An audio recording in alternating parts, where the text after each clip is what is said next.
오늘 본문은 전체적으로 아버지가 곧 아비가 아들에게 권하는 그런 말씀을 담고 있습니다. 오늘 12절의 말씀에 보면 훈계에 작심하여 지식의 말씀에 귀를 기울이는데 이러한 훈계 또 지식의 말씀이 가정에서 전수되어야 될 것을 말하고 있습니다. 아이를 훈계하지 아니하려고 하지 말라. 채찍으로 때려도 죽지 않는다. 물론 죽지 않을 만큼 때리라는 말이 아니라 죽는 것보다 낫다 이 말이에요. 아이가 죽음의 길로 가더라도 그냥 내버려 두지 말라. 아이가 잘못된 길로 가고 사자 입이 덕실덕실 뱀이 덕실덕실하는 그런 길로 그런 참 험악한 길로 무서운 길로 삭막한 길로 가는데도 놔두는 것보다는 종아리를 쳐서라도 그 걸음을 막는 게 맞다. 그래서 채찍으로 때려서는 죽지 않으나 그냥 두면 죽는다. 그것을 우리에게 말하고 14절에 보면 특히 그를 채찍으로 때리면 그의 영혼을 소홀에서 구원하리라. 소홀은 이제 지옥을 뜻하고 이스라엘인들에게 이 소홀이란 개념은 땅속 깊은 그러한 어느 지역을 뜻하는 결국 죽음을 뜻한다고 보면 됩니다. 시편이나 또 이런 데 말씀에 잠언이나 나오는 소홀에서. 그래서 자식에게 결국 매를 든 사람이 그 자식을 살리는 것이죠. 실제로도 그렇잖아요. 보면 아주 부유하고 막 모든 것을 다 해입히고 해먹이고 뭐 이것저것 다 시키는데 자식이 마약에 빠지고 그래서 30대 뭐 초반 이럴 때 그냥 살지 못하고 뭐 미국이나 이런 데도 보면 그 뭐 문명 사회라 하지만은 그러한 일들이 많이 일어나지 않습니까?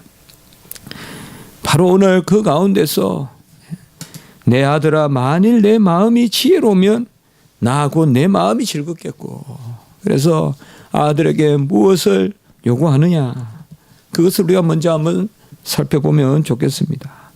마음의 지혜를 자식들에게 요구하라 이것을 이야기하고 있습니다. 요새는 기능은 많고 또 지식은 좀 더 많을지 몰라도 이 지혜가 부족합니다. 지혜가 부족해요. 참 서당에서 글을 많이 읽고 나오는 양반집 자제는 지식이 많은데 그 앞에 섬돌에 신발 놔주는 그 종이 지혜가 있다고요. 그래서 집에 불이라도 나고 도적이라도 들고 이러면 그 글 읽은 그 백면 서생은 뭘 어찌할 줄 모르는데 또 장마철에 어디 콩이라도 널어놓고 고추라도 널어놓으면 어찌할 줄 모르는 거예요. 책만 읽어서. 지식이죠. 그러나 그 종들은 뭐 금방 그냥 후두둑 해가지고 싹 덮을 것도 없고 비가 와도 편안하게 또 지나게 한다 이 말이죠. 마음의 지혜를 갖도록 해라. 어쨌든 우리 사회가 이 지식 이제 한역구사도 치고 하지만은 참 보면 그렇잖아요. 어쨌든 서구에 이렇게 뭐 제가 잘은 모르지만 미국이나 영국이나 또 유럽이나 이런 학제를 보면 뭔가 모르게 이 지혜를 좀 더 그래도 찾아가는 그런 학문 아닌가. 좀 지혜 있는 학생을 찾는 거죠. 대학교에서. 단순히 어떤 막 암기하거나 해서 뭐 막 벼락치기 해가지고 그냥 다 까먹을 거라도 오늘 저에게 외우면 내일 점수는 나오는 어떤 그런 것보다는요. 그래서 내 마음이 지혜로우면 곧 내 마음이 즐겁겠고 이제 아비가 자식에게 이야기하는데 자식들이 마음에 지혜를 갖게 하면 그것이 부모도 즐겁다. 물론 여기는 내 마음은 하나님의 마음이라고 해도 됩니다. 이 잠언에서 너, 나 이렇게 할 때 자주 지혜를 나라고도 표현하고 결국 하나님을 표현하는 거라고도 볼 수 있거든요. 그래서 마음에 지혜를 갖도록 해라. 참 어떻게 보면 저도 참 그런 부분에 그런 마음은 있었지만은 잘 안 되는데 좀 이렇게 여행도 좀 데리고 다니고 또 세상도 가장 중요한 거 이런 것들을 부모님이 함께 경험해 주고 그래서 자식들이 그것을 어느 정도 이렇게 배우게끔 해서 우리 결혼식 때 보면 그 아버지가 손을 딱 잡고 딸을 이제 다른 남자 이제 신랑에게 그 사이에게 넘기는데 그것을 꼭 결혼식 때만 하지 말고 평소에도 좀 이렇게 그런 순간순간을 좀 넘겨주는 그 아버지가 아들에게 넘겨주고 또 아버지가 딸에게 넘겨주는 그런 그 지혜가 좀 있으면 좋지 않겠어요. 근데 그런 게 다 단절되잖아요. 학교 교육을 학교에서만 시키는 거고 막 이렇게 되니까 집에는 잠만 자고 집에는 그냥 밥만 해 먹이고 옷만 해 입히는 막 이런 것들이 있다 보니까 이게 아이들이 지혜롭지 못하니 도무지 지혜롭지 못해요. 그래서 그러니까 또 부모들은 불안하고 그런데 마음의 지혜를 가지라. 결국 이 지혜는 뭐예요?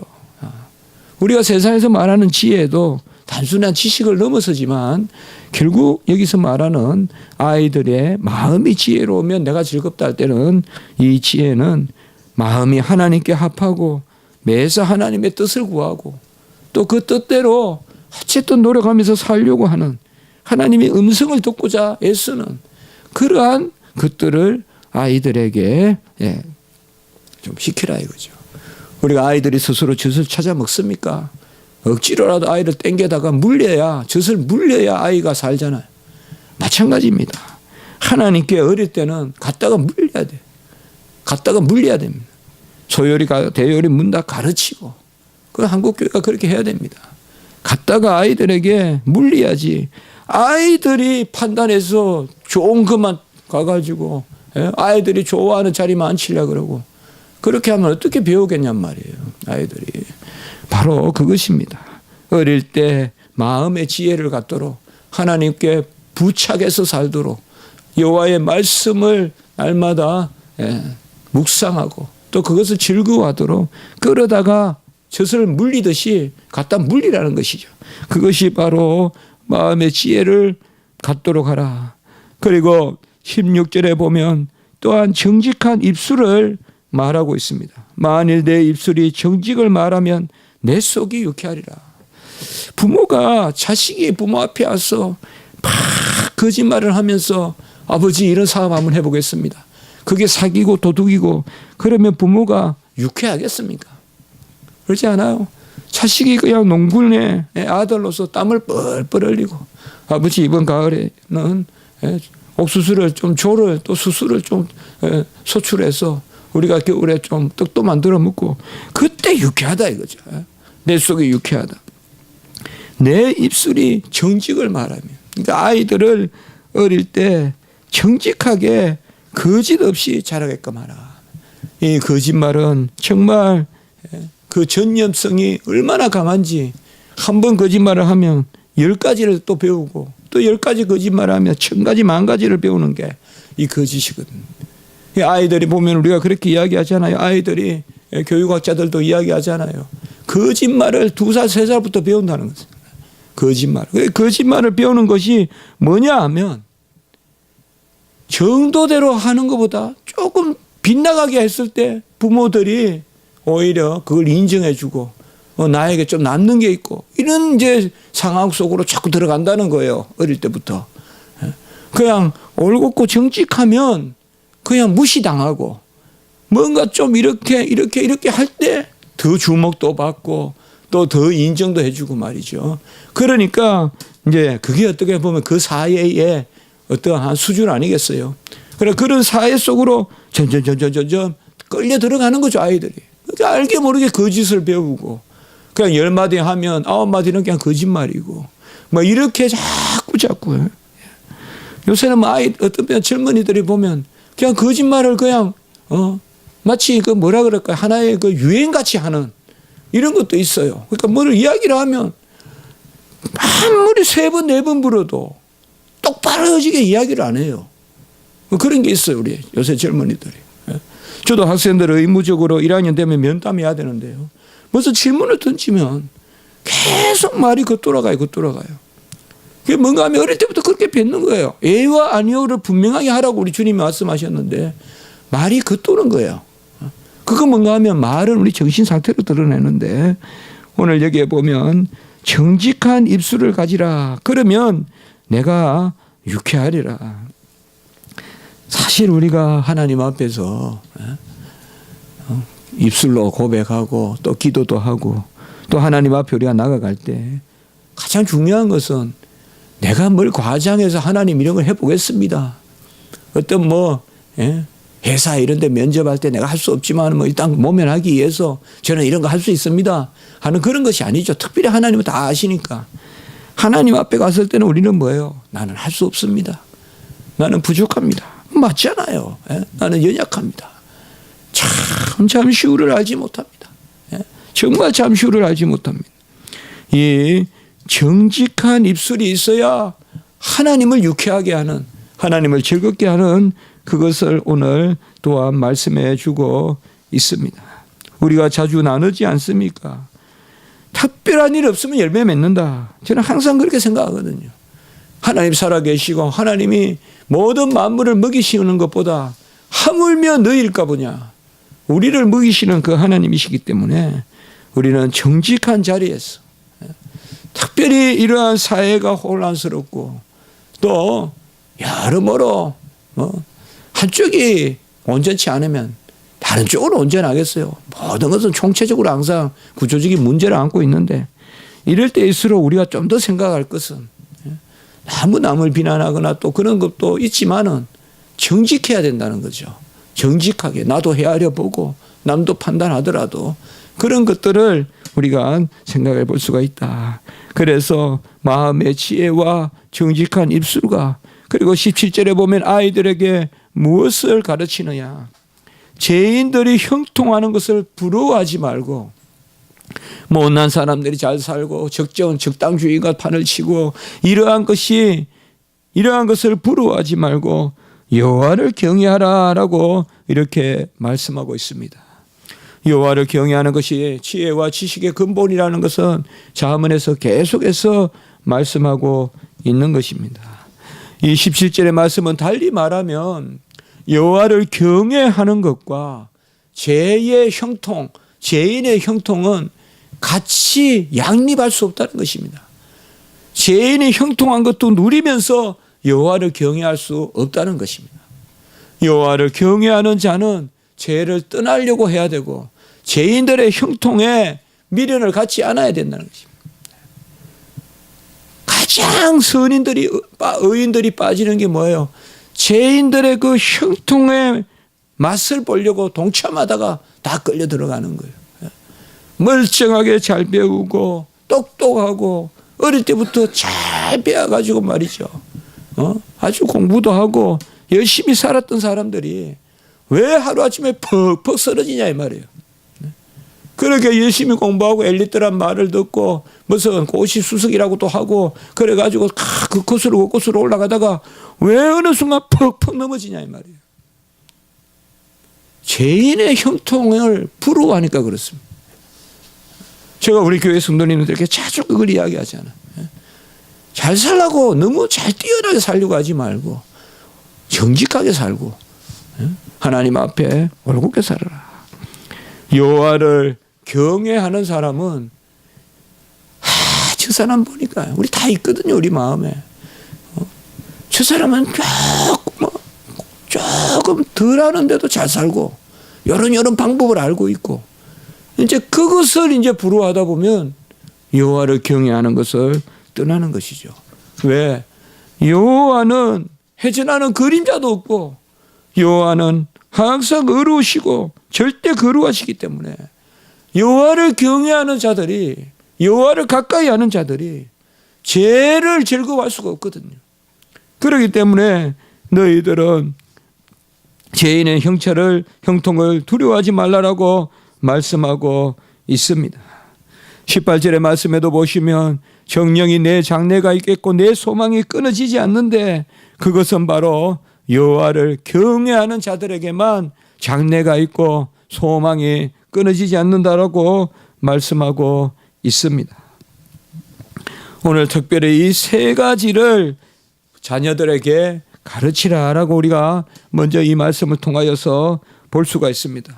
마음의 지혜를 자녀들이 갖게 하고 그 마음에 지혜가 있으면 부모들이 즐거워하고 어떤 상장을 하나 받아온 것보다도 하나하나 살아가는 어떤 그런 지혜를 배우는, 아마 이런 것은 어떻게 보면 대가족 제도가 더 좋을 수도 있습니다.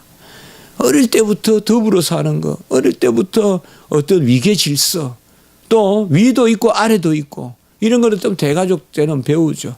그래서 무슨 친척도 있고, 제가 봐서 그거 좋은 것 같아요.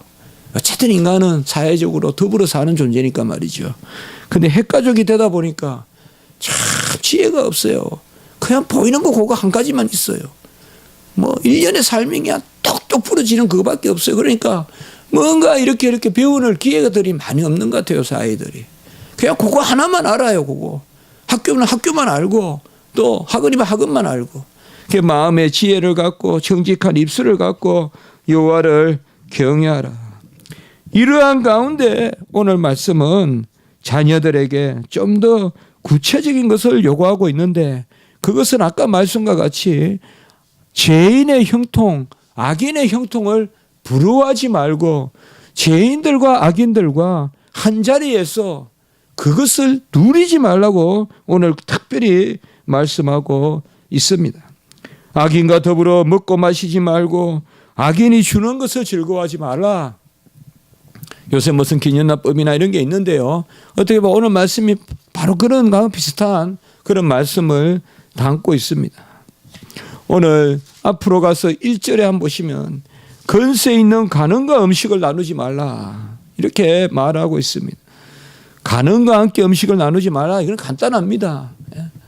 건세 있는 사람과 뇌물 주지 말라는 거예요. 밥 한 끼 사주고 뭐 건세 있는 사람에게 그런 것 하지 말라는 것입니다. 건세 있는 간음들과 음식을 나누지 말고, 또 2절에 보면 음식을 탐하는 악한 사람, 그러니까 뇌물 받기를 좋아하고 먹기를 좋아하고 이런 사람들과 더불어 먹는 것은 목에 칼을 두는 것이다. 또한 이렇게 말씀하고 있습니다. 우리는 아무래도 자꾸 이런 자리를 마련하려고 하거든요. 왜요? 이게 바로 세상 출세하는 것이고, 잘 먹어야 되고 잘 나누어야 되고, 그건 오늘 자문은 그걸 경고하고 있습니다. 음식을 탐하는 자, 수시로 불러내서 밥 먹자 하고 이런 사람들 조심하라는 거예요. 그런 사람은 내 목에 칼을 두는 것 같다. 내 목에 칼을 두는 것 같다. 참 조심하라는 거예요. 그 음식은 3절의 말씀에 보면 속이는 음식이다. 요새 무슨 밥 한 끼만 먹어도 안 된다 하고, 뭐 저는 무조건 부정적으로만은 볼 필요가 있겠냐. 우리 사회가 오죽하면 저런 법도 만들겠냐. 잘 모르잖아요. 우리 뭐 서민들은 잘 모르는데 그런 게 많은가 보죠. 뭐 밥 한 끼에 뭐 얼마고 뭐 이런 이야기들 있잖아요. 그 음식은 속이는 음식이다. 막 먹을 때만 맛있다, 뭐 참 고맙다, 반갑다 하지만은 그 음식은 속이는 음식이다. 불의한 음식을 탐하지 말고 썬 반찬이라도 그저 감사하게 한 끼 한 끼 먹는 것이 좋지. 간원들과 밥 한 끼 먹어야 안 될까? 그런 말 하잖아요. 밥 한 끼 해야죠. 식사 한 끼 해야죠. 그런 것을 경고하고 있습니다. 또 계속되는 말씀 4절에 보면 부자 되기를 애쓰지 말고 사사로운 지혜를 버리라. 장깨를 부리지 말라고 또 그렇게 이야기하고 있습니다. 제가 봤을 때 장깨는 왜 생기는가 하면요, 불의한 것이 형통하다는 그것 때문에 생겨요. 장깨는 그 장깨예요. 아까도 말씀드렸지만 정직하게 해서는 안 된다는 거예요. 지금 이 사회가, 제가 미국에 가니까 그나마 미국은 우리보다 좀 낫다는 생각을 했어요. 제가 분명히 미국에서 보니까 선진국은 바로 정직한 자가 잘 사는 곳이 선진국이겠구나. 저 후진국에 뭐 이집트 뭐 저런 데 저번에 누가 이야기하던데요. 국가에서 뭐 100만 원이 나오면 도로 닦으라 그러면 10,000원만 쓰고 99만 원 다 어디 가고 없대요. 그러니까 도로가 조심하라 이거예요. 꼭 그렇게 이야기해요. 가다가 도로가 막 내려앉는데요. 전부 부실 시멘트 쓰고 막 이렇게 해가지고 그런 게 후진국이죠. 후진국이죠. 뭐 공사 시작부터 끝까지 막 전부 뇌물이 저 소위 밑에서부터 위에까지 전부 뇌물이 청청이 다 뇌물이죠. 그러니까 100만 원 중에지만 뭐 거짓말이겠지만 그렇게 표현을 하는 거죠. 우리는 뭐 어떤지 모르겠습니다만은 그렇지는 않겠죠. 선진국에 이제는 다 무슨 저는 잘 모르지만은 뭐 그렇게만 하겠습니까? 정직한 사람이 많죠. 그러나 여전히 부족한 감이 있잖아요. 요새 또 뉴스에 보면 정말 이거 뭐 이래가 되냐 이거 공무원의 천연성 뭐 이런 거는 또 뭐냐 또 히포크라테스 선수는 뭐냐 이렇게도 또 검사들의 어떤 그런 선수는 뭐냐 가장 이 사회에서 뭐 민중의 지팡이라고 하면서 이 사회의 기준이 되면서 그런 사람들이 지금 만만치 않다는 거죠. 일련의 검사들의 모습 또 우리 그들만 탓할 수 있겠습니까? 그들도 그런데 다른 사람들은 오죽하겠냐 이 말이에요. 다른 사람들을 재판하는 사람들고 다른 사람들 수사하는 사람들이 그 정도라면 그걸 우리가 힘들어하는 거죠. 그럼 기업인들은 또 오죽하겠느냐 또 뭐는 오죽하겠느냐 자꾸 이런 생각을 하게 되는 거죠. 바로 부자 되기를 바라지 말고 사사로운 지혜를 버리라라고 말씀합니다. 5절에 보면 계속되는 말씀이죠. 그러한 재물은 하늘을 나는 독수리처럼 싹 다 날아간다라고 그렇게 말씀하고 있습니다. 오늘 이런 말씀은 우리가 어떻게 나누어서 참 설교하기 어렵습니다. 잠언의 말씀은 그러나 잠언은 쭉 그냥 내용을 하듯이 하나씩 내 삶을 조망해 보면서 그게 잠언 아니겠습니까? 우리의 삶의 지혜고 또 삶의 고급스러운 하나님이 주신 윤리고 그것이 바로 잠언인데요. 가장 실제적인 우리의 삶에 적용해야 될 말씀이 바로 잠언이죠. 쉽게 번 것은 쉽게 간다고 하잖아요. 이지금 이지고 쉽게 오는 것은 쉽게 간다 이 말이죠. 땀을 흘려서 아주 땀을 흘려서 얻은 그것이 오래 간다. 그것이 오래 간다. 우리 시골에는 뭐 마디다 그러는데 경상도에서 그런 게 마디죠. 오래 가죠. 오래 갑니다. 뒷산에서 나무를 해야도 그 갈비라 그러죠. 뒷산에서 그 낙엽을 끌고다가 옛날에는 그걸 이제 아궁이에 또 불을 지피고 이런 데 썼잖아요. 그것도 정성껏 끌은 것이 그러니까 그것도 다 경험이 있어요. 막 아무것도 못하는 사람 뒷산에 가면 막 끌고 온다고 되는 게 아니거든요. 어른들이 가서 설설 이렇게 끌고도 그런 것들이 참 마디죠. 저는 그렇게 생각해요. 하나님이 주신 것이 마디다. 하나님이 주신 것이 마디다. 특별히 주의 종들은 교회에서 그 사례비가 아주 적더라도 그게 마디다. 유학 때도 보면 참 제가 IMF 때 유학 갔지 않습니까? 형편이 그렇게 좋지 않았죠. 처음에는 페인트 칠도 해보고 참 힘들더라고요. 미국에는 페인트 칠하면 문을 다 잠그고 나가요. 그냥 맡기만 놓고. 그러면 종일 그 바깥에서 그냥 물도 안 줘요. 물도. 물 떠가고 했는데 정말 힘들어요. 미국 지금 보통 2층 3층 되는데 이제 거기 바깥에 페인트 칠하고 있는데 그렇게 하면 참 이렇게 힘들죠. 그래서 하나님 앞에 그때부터 기도했죠. 하나님 정말 일하니까 1시간을 벌어서 2시간은 살아야지 그게 계산이 되는데 1시간 벌어서 2시간 살아야 1시간은 그냥 그렇게 넘기고 1시간 또 공부하고 이렇게 되는데 1시간 벌어도 계산해 보니까 반 시간밖에 못 사는 거예요. 미국에서. 이런 계산으로는 이거는 미국에 와가지고 자꾸 연기만 시간만 더 쓰는 거지. 내가 이렇게 공부하는 건 아니다. 물론 그때 아직 학교 들어가진 않았지만 그런 계산이 저한테 나오더라고요. 그때 또 IMF지. 그런데 그때 정말 기도했어요. 하나님 정말 가장 단기간에 종이 몰두해서 공부할 터이니 돈 벌면서 하는 거 이건 낭비입니다. 하나님. 이거는 정말 시간 쓰는 겁니다. 이거 아무것도 아닙니다. 종이 돈 버는 기술을 배우는 게 아니지 않습니까? 페인트 기술 배워가 종이 뭐 하겠습니까? 예?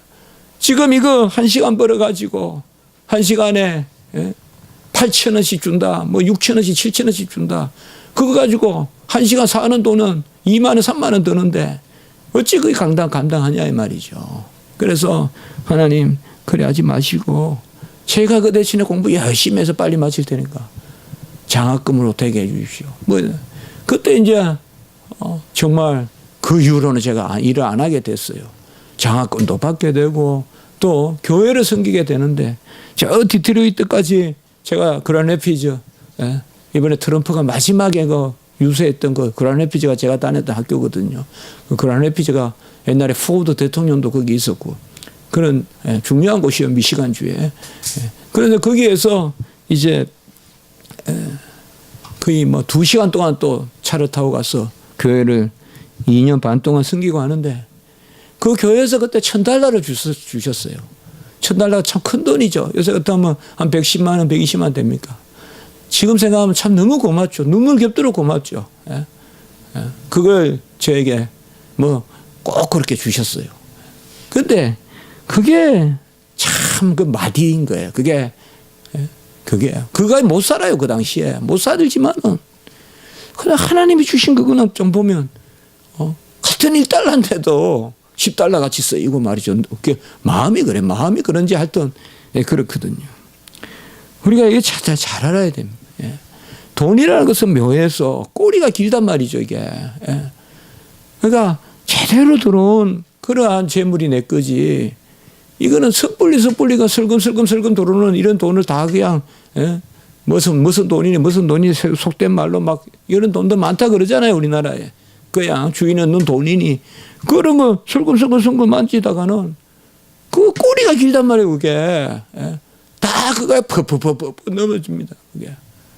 100만 원 주고 그냥 평생 그 사람이 1,000억, 2,000억짜리 일을 할 수 있는 사람이 뇌물 1,000만 원, 2,000만 원 때문에 퍽퍽 쓰러지는 거 보면 얼마나 이 재물욕이 말이죠.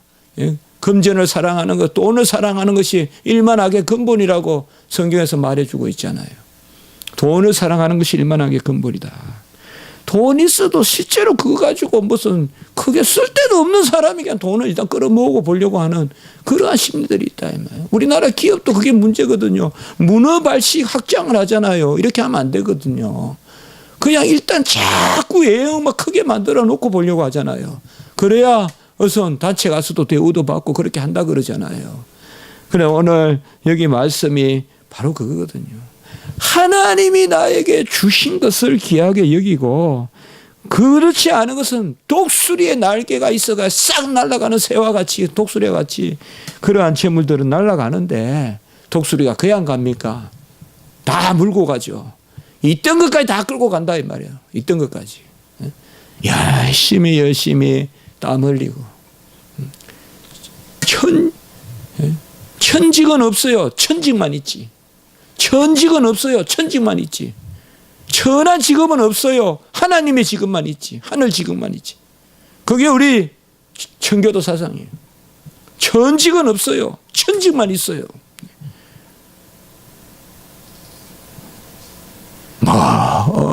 어려운 일, 힘든 일 참 보면 딱하게 보이죠. 그래도 즐겁게 하면 돼요. 즐겁게 하면 되고 그게 하나님의 주시는 천직이다. 그 직업 소명설이잖아요. 직업에 소명이 있다 이거죠. 하나님이 주신 소명이 있다. 너무나 이 재물 때문에 교회도 퍽퍽 쓰러지는 모습들을 우리가 많이 보지 않아요. 막 까대하게 그냥 교회를 성장해서 요새 2천 교회가 무슨 매물이 나와 있니? 그런 말까지 다 들어봤거든요. 부동산에 교회가 2천 개가 나와 있다는 거예요. 그 교회 팔기 위해서. 막 그냥 지어 놓으면 된다고 해서 막 저기 분당이나 이런 데 막 보니까 막 판교나 이런 데 지어 놓고는 이단 교회가 또 사가지고 가고 막 이런 일들이 많이 생기잖아요. 이런 것들이 결국 그거라는 거죠. 그냥 소소하게 잔잔하게 하나님 뜻 가운데 초심을 버리지 않고 기도하고 또 우리가 그 직업 가운데 말이죠. 예? 거친 빵을 먹고 그 빵이 부드러워봤자 얼마나 부드럽겠어요. 안 그렇습니까? 얼마나 부드럽고 얼마나 거치겠어요. 그냥 한 끼 때우면 되는 거지. 그것을 어쨌든 부드러운 음식 그거 좀 먹어보려고 그렇게 자꾸 그렇게 하다가 사람들이 퍽 예? 그 사람 인품을 보면 정말 참 1,000만 불짜리 인품인데 $1,000, $10,000에 그냥 팔려서 퍽